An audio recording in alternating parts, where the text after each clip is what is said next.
This is VOA News. Via remote, I'm Marissa Melton. Russia's government tried to sway the 2020 U.S. presidential campaign toward then-incumbent President Donald Trump by planting, quote, misleading or unsubstantiated allegations with Trump associates, this according to a new report by the Office of the Director of National Intelligence. The report blamed Russia and Iran for trying to meddle with the election, but not China, as Trump's allies tried to lead his followers to believe. The report said Iran tried to conduct a multi-pronged covert influence campaign intended to undercut Trump's support. U.S. officials said they also saw efforts by Cuba, Venezuela, and the Lebanese militant group Hezbollah to influence the election, although it said the biggest two players were Russia and Iran. U.S. intelligence agencies previously concluded that Russia also interfered in the 2016 presidential election to help boost Trump's candidacy using a campaign of propaganda aimed at harming his Democratic opponent, Hillary Clinton. U.S. President Joe Biden traveled Tuesday to a suburb of Philadelphia to promote a $1.9 trillion coronavirus aid package, which was his first major legislative victory. The president told minority owners of a flooring company in Chester, Pennsylvania, that the relief package will bring immediate relief. He said, "You should be aware more help is on the way, for real." National polls have shown that the relief package has wide support, even among Republicans. But Biden's travels this week, part of what's being called the Help Is Here tour, demonstrates he's not taking its popularity for granted. Vice President Kamala Harris and her husband Doug Emhoff met with small business owners at an empanada shop in Colorado on Tuesday, and the White House said in a statement that the president in the coming weeks will lay out his economic recovery plan, which includes creating millions of jobs. VOA News.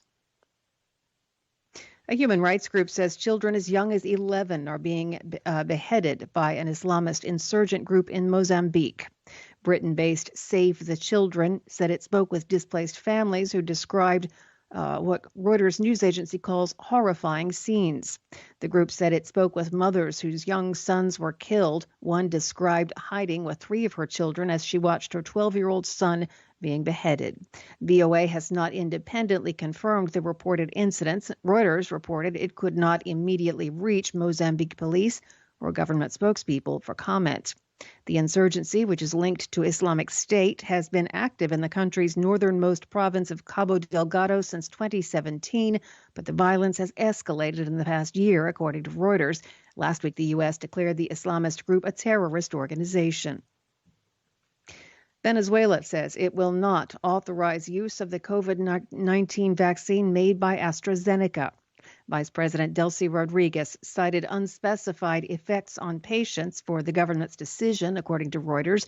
The decision by Caracas coincided with a decision by several European countries, including Germany, France, Italy, and Spain, all to suspend the use of the AstraZeneca vaccine. They cited concerns it causes blood clots. This despite an insistence by the World Health Organization that there's no evidence to support those concerns. Niger's government says gunmen have attacked a group of civilians returning from market, killing 58 people. The attack took place Monday in Niger's troubled Tillaberi region, where 100 people were slain in a series of attacks back in January. There was no immediate claim of responsibility for Monday's killings, though extremists belonging to Islamic State and the Greater Sahara Group are known to be active in the area. The Washington Post has corrected a major story it published in January about the presidential election in the state of Georgia.